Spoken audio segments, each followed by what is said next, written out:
¿Qué tal, hermanos? El Señor les siga bendiciendo. Quería compartirles el segundo capítulo de esta serie, Seguidores, y el segundo capítulo se denomina Jesús, el Mesías esperado. Dicen que las monarquías parlamentarias de Europa se encienden en un debate a la hora de definir el rol de sus respectivos reyes. Alguien dijo por ahí, el rey reina, pero no gobierna. Más allá que haya algunos justificativos y un rol permanente, especialmente en cuanto a la convivencia política, realmente los reyes han dejado de reinar o de gobernar. Jesús, nuestro Señor, es un rey en los cielos, pero te hago una pregunta. ¿Es solo una figura admirada en la tierra o le daremos en nuestra vida el lugar de Señor y gobierno que merece? Por eso quiero hacerte algunas preguntas de reflexión. Primero, ¿cómo reaccionás cuando percibes un ataque del enemigo? Segundo, ¿qué te aporta saber que Jesús ha vencido definitivamente al diablo? Tercero, ¿qué has aprendido hoy en día de la lucha espiritual que antes no sabías? Quiero que leamos Génesis capítulo 3, versículos 14 y 15. Dice así: y pondré enemistad entre ti y la mujer, y entre tu simiente y la simiente suya. Esta te herirá en la cabeza, y tú le herirás en el calcañar. Si leemos detenidamente el texto bíblico, vemos que hay una confrontación espiritual, porque la palabra enemistad en hebreo es eiva, significa hostilidad, enemistad, que viene de una raíz primaria de odiar a uno de una tribu o de un partido opositor. De aquí sale la palabra ser hostil o enemigo. Por eso en Génesis capítulo 3 versículo 15 se revela por primera vez la buena noticia del Evangelio frente al problema del pecado. Porque el plan de Dios para el ser humano se da a conocer en este formato de confrontación, una enemistad entre la simiente de Satanás y la simiente de la mujer. La simiente de la mujer es una referencia a la encarnación de nuestro Señor Jesucristo como hijo de Adán. Jesús participa de la naturaleza humana como parte del plan de Dios. Se hace uno como nosotros para librarnos de todo temor a la muerte y servidumbre al pecado. La simiente de Satanás son sus seguidores. Si vamos al capítulo de Juan 8 y versículo 44, Jesús le habla a los religiosos que eran hostiles a su persona y a su mensaje.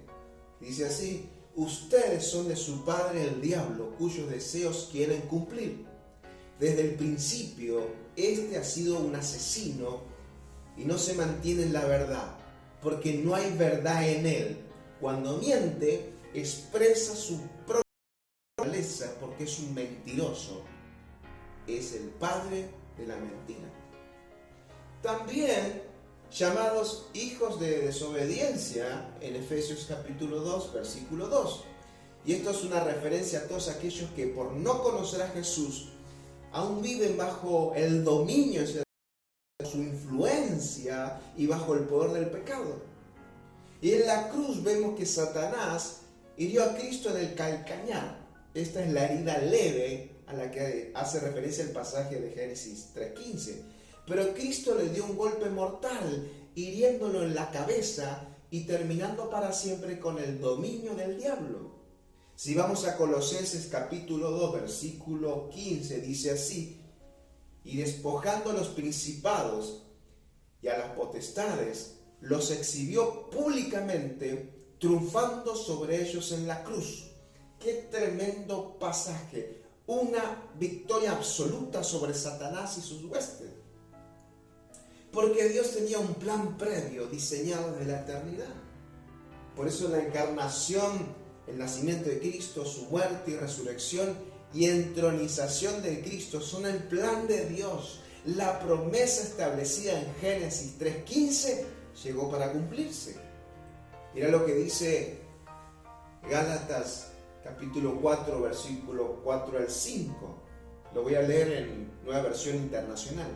Pero cuando se cumplió el plazo, dice así el texto bíblico, Dios envió a su Hijo, nacido de una mujer, nacido bajo la ley, para rescatar a los que estaban bajo la ley, a fin de que fuéramos adoptados como hijos.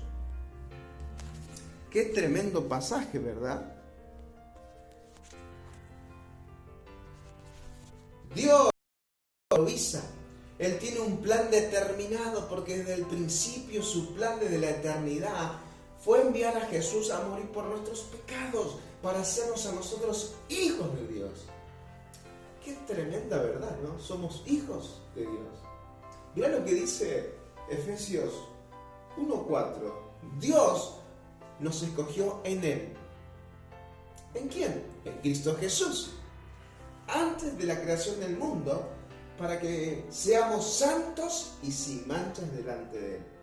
Y el versículo 5 dice así: en amor, habiéndonos predestinados para ser adoptados hijos suyos por medio de Jesucristo, según el puro afecto de su voluntad.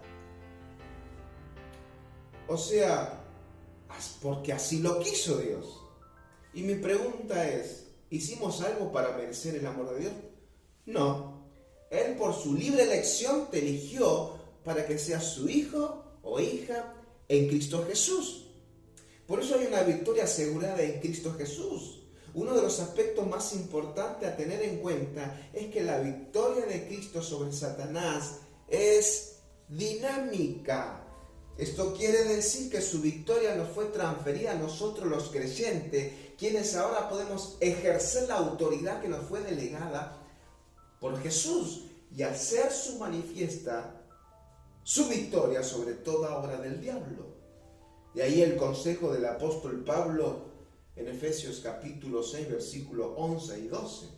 Dice así: pónganse toda la armadura de Dios para que puedan hacer frente a las artimañas del diablo, porque nuestra lucha no es contra seres humanos, sino contra poderes, contra autoridades, contra potestades que dominan este mundo de tinieblas, contra fuerzas espirituales malignas en las regiones celestiales.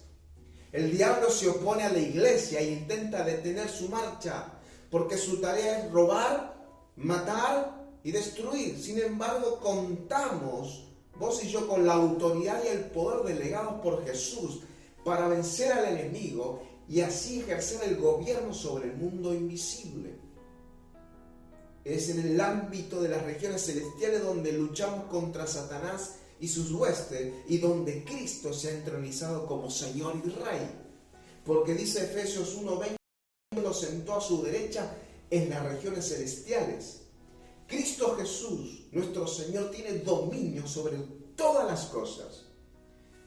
Y la buena noticia es que nosotros compartimos esa posición de honor y dominio en virtud de la obra redentora de Cristo Jesús en la cruz.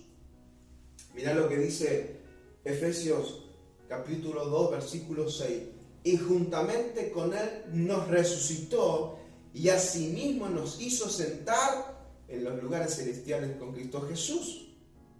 Jesús prometió que aunque el reino de Satanás lucharía contra la iglesia, no prevalecerá contra ella. Eso dice Mateo capítulo 16, versículo 18. Y dice: y las puertas del infierno, las puertas del reino de la muerte, no prevalecerán contra ella. Está hablando de la iglesia. Mi pregunta es: ¿qué podemos aprender entonces sobre esta confrontación espiritual? Aprendemos primero que Dios es la única fuente de poder y autoridad del universo y es soberano sobre toda su creación, sea visible o invisible.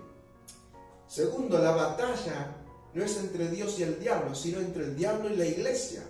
Y esta batalla no es eterna, tiene un fin y un ganador: Cristo Jesús vencedor. Porque el diablo ya fue derrotado y despojado de su autoridad por la obra redentora de Jesús en la cruz del Calvario. Por esto mismo, ningún creyente debe tenerle miedo al diablo y a sus huestes. Y el propósito de la lucha espiritual es manifestar la victoria dinámica de Cristo a través de la iglesia. La iglesia se entrena a través de esta batalla para su destino, que es reinar con Cristo Jesús. Por eso el diablo no tiene ningún poder, es un manipulador y mentiroso. Sus armas son la mentira y el miedo, y a través de las cuales operan el alma de las personas para tenerlos bajo su dominio y influencia. El diablo y sus ángeles, llamados en la Biblia demonios o espíritu inmundo, están detrás de toda forma de maldad. Por eso, a modo de conclusión, mis hermanos queridos, vemos que el pecado trajo discordia, no solo en la tierra, sino también en el cielo. Y desde los lugares celestiales el diablo envía sus acusaciones a los creyentes, pero por la muerte, resurrección y exaltación de Cristo Jesús, que está sentado a la diestra de Dios el Padre, Satanás y sus fuerzas demoníacas han sido vencidas, derrotadas.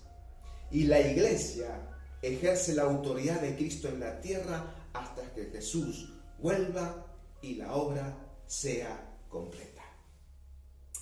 Que el Señor te bendiga, te guarde y te cuide. Gracias, Señor, por tu gran amor y tu gran misericordia. Gracias, Señor, porque nos has dado autoridad sobre toda obra de maldad. Gracias, Señor, porque tú estás reinando sentado a la diestra del Padre. Te alabamos, Señor, y te bendecimos. Gracias, Señor. Protégenos de toda forma de maldad.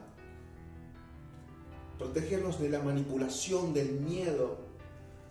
Que en este tiempo podamos tener autoridad espiritual para gobernar no solo el mundo invisible, sino también nuestras emociones, nuestros pensamientos. Y Cristo Jesús, que tú seas una realidad en nuestra vida. Gobierna nuestros pensamientos, nuestras emociones. Sé el Señor en nuestra vida, en nuestra familia, en nuestro trabajo, en nuestro matrimonio. Entronízate, Jesús. Y declaramos que Jesucristo es el Señor de nuestra vida. Jesucristo es el Señor de la iglesia. Cristo es el Señor de Argentina, de nuestra provincia Entre Ríos y de nuestra ciudad. Dios te bendiga.